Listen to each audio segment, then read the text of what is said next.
Welcome back to my YouTube channel. So as you know that we are discussing previous year papers, past papers of Genius Cerebrum Mathematics Olympiad. Total questions are 60 and total time given is 1 hour. So I'm discussing 5 questions in each lecture. So I have already made 4 lectures and I have already discussed 20 questions. Today we are going to discuss from question number 21 to 25. So let's start our discussion. Go to question number 21. Okay, so this is question number 21. Actually, the best way to solve this one is the algebraic equation method.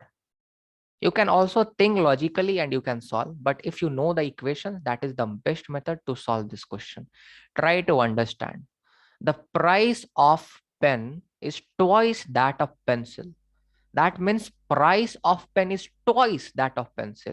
If I would consider that pencil is X, then I would consider that the price of pen would be 2x because the price of pen is twice that of pencil, right?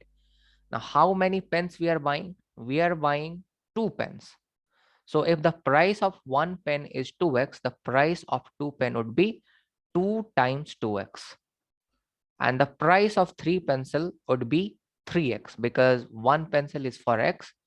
So the 3 pencil would be for 3x. Actually, these are simple equations. So anybody who is in grade 3rd or 4th can easily learn them, right? So there is nothing like rocket science in this one. I could teach. Actually, I have been teaching to many students in grade 2nd only. Means my grade 2nd student, they know how to solve the equations. So here that is given equal to 49. So that is equal to 49. So from here, we are going to find the value of x. So 2 and 2 would be multiplied together. So that would be 4x plus 3x is equal to 49. Again, I will add these two terms. That means 4x plus 3x, 4 and 3 will make 7. That means 7x is equal to 49. And my x would be equal to 7. And what was the price of my pencil? I had assumed that suppose that my price of pencil is 7. That means the price of pencil is $7, the price of 1 pencil. What is the price of my 1 pen? I assumed that was 2x. That means 2 and my value of x is 7. That means my 1 pen is for $14. Now it is asking that how many pens and pencils. If you are buying 7 pens and 9 pencils, how much you have to pay? So 7 pens. 1 pen is for $14. So 7 pen would be 14 times 7. That would be 98. You have to buy 9 pencils. 1 pencil is for $7. 9 pencil would be 9 times 7. That would be 63. You just have to add them. So therefore you will just get 1. So just 1 is here in this option at unit place. So without solving all, you can just get your answer. If you will solve all, you will get your answer. 9 plus 6 would be 15 and 1 carry from here would be 16. That means $161 is the correct answer. Now try to understand how to solve these kind of patterns. See the alphabets. What are the alphabets which are here? We have R, okay, right here. We have P, okay, right here. We have Q, okay, right here. We have S. Now arrange them in sequence. They are nothing but P, Q, R, S. Now name these patterns. Name these patterns as they are appearing. So I'm giving the name to this star as P. This thing, the blue color thing, what I don't know what that is, but I'm giving it name as Q. I'm giving this triangle name as R, and I'm giving this circle name as S. I have given the name to each of the shapes, that is P, Q, R, S, right? Now again, this thing is appearing. Again, the blue thing is appearing. I have given the blue thing name as Q. So I'm just going to write Q. Then again, this star is appearing, the yellow color star. So what the name which is being assigned by me? P. So I'm just going to write P. Again, this blue color thing is appearing. That means Q. Again, I'm going to write Q. Again, this triangle is appearing. What was the name given by me to this triangle? That was R. So again, I'm just going to write R. What is the name given to this circle? So that is S. I'm just going to write S. Again, this blue kind of star is appearing, that was Q, and again this yellow type star is appearing and its name was P. Now match PQRS QP. If you will see, this is your correct answer. So what is the trick? Trick is nothing. You have to see how many alphabets are there, arrange them in sequence, and after that just give the name to all the shapes.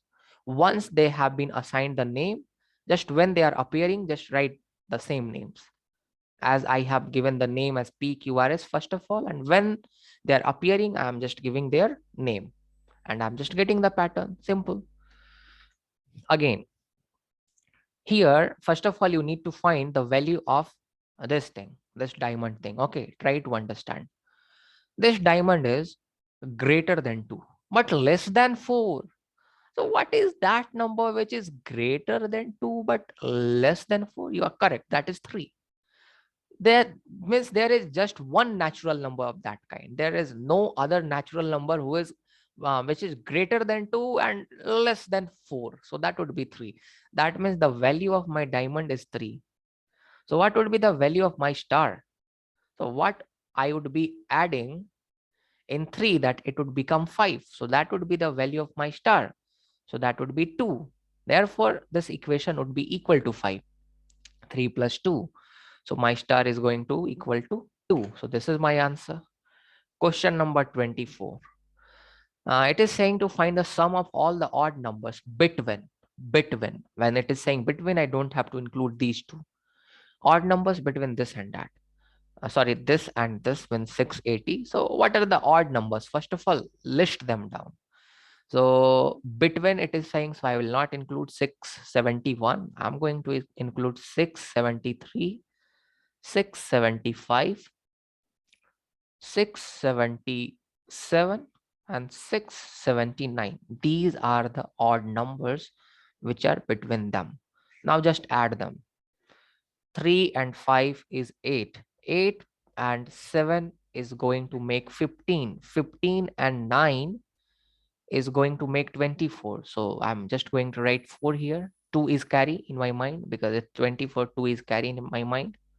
Again, see, it's just like the table of 7. So 7 times 4, it would be 28 and 2 carry, right?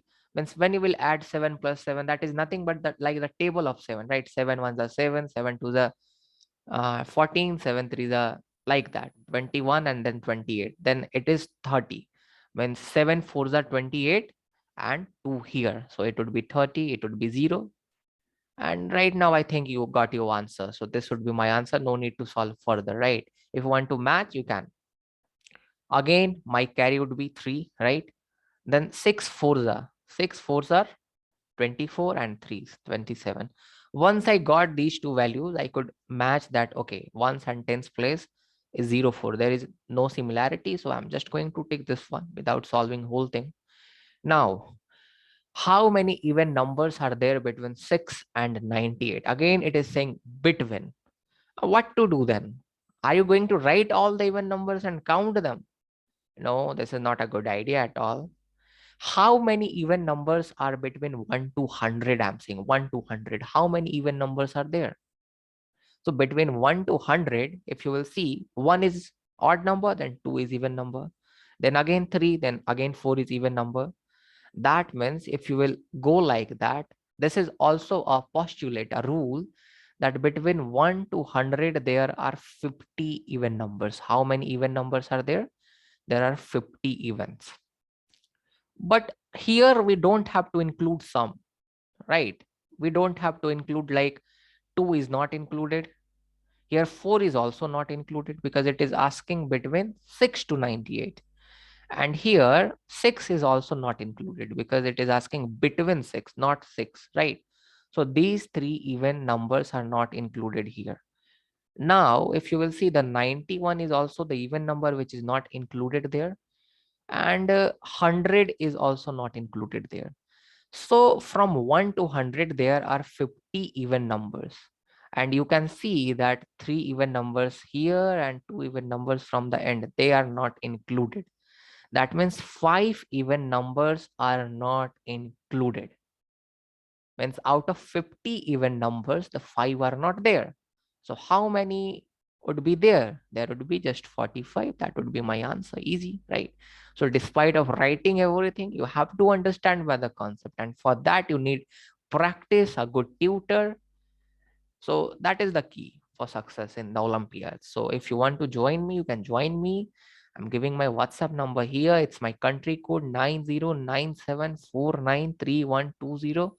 You might be aware about the Indian maths. That is the best in the world, I believe, right? Indian and Chinese, they are very good at maths. So I hope that you like this video. Further, we are just going to solve the other question just in the group of 5. In one lecture, I'm just going to include 5 questions, because if I'll include all, the video will become very long, right?